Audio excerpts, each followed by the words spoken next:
absolutely fine. I trust you instinctively. All right. All right. So you're coming to Shawnee a little bit later this month. That's a benefit for the Salvation Army, is what I understand.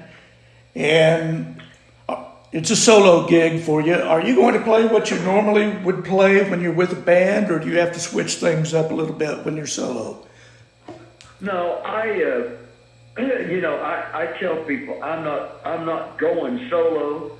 The brothers and I still do 50 dates a year plus another 25 or 30 at the Grand Ole Opry. Okay. So it's a little bit different show in that I take a little more time to tell the stories about the song. I see. But I still sing Houston and All the Gold and Broken Lady and Help Me and I Don't Want to Cry. We're very grateful we had 8 #1 records.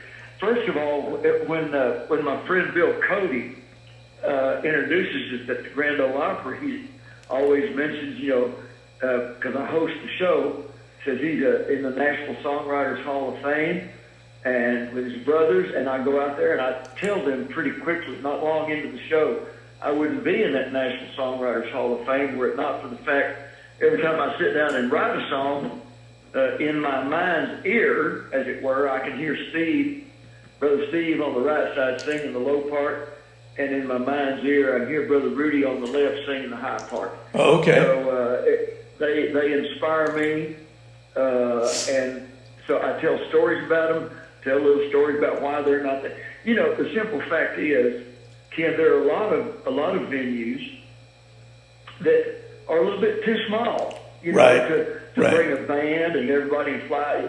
You talk about the price of eggs being high. You wait till you pay the price of airline tickets and hotel. Right. So, and we still want to keep it in the range, when it's hard ticket sales, that people can afford to come. I thought the Eagles, it's $4,000. Yeah. To see them first. And I pay $4,000 to go see the Eagles, especially with my friend Vince Gill, good right. Oklahoma boy.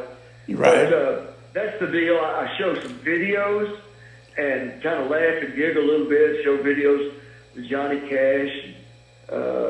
Patrick Swayze wrote a song for him, the Houston Rodeo.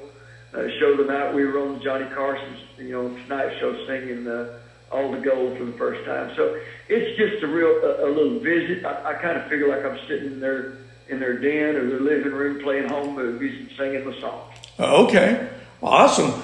Last time I saw you at that Grand Casino where you'll be playing, I think you had Roy Clark opening up for you, and that was shortly before he passed. He seemed like he had some problems that night, maybe health issues or something, and you were very gracious to come out and take the rest of his show over for him. Do you recall that? Well, yes, I do. He was really having trouble. He was just weak from the heart problems that he'd had and some other things. First of all, Roy Clark was a dear friend of mine. Absolutely loved the man as a friend, honored and respected him as an incredible singer, guitar player, entertainer.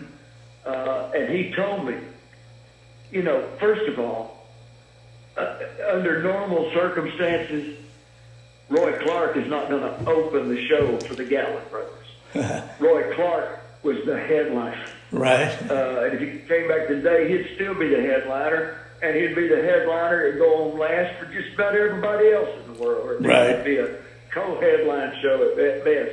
But he told me, he said, Larry, I need some help.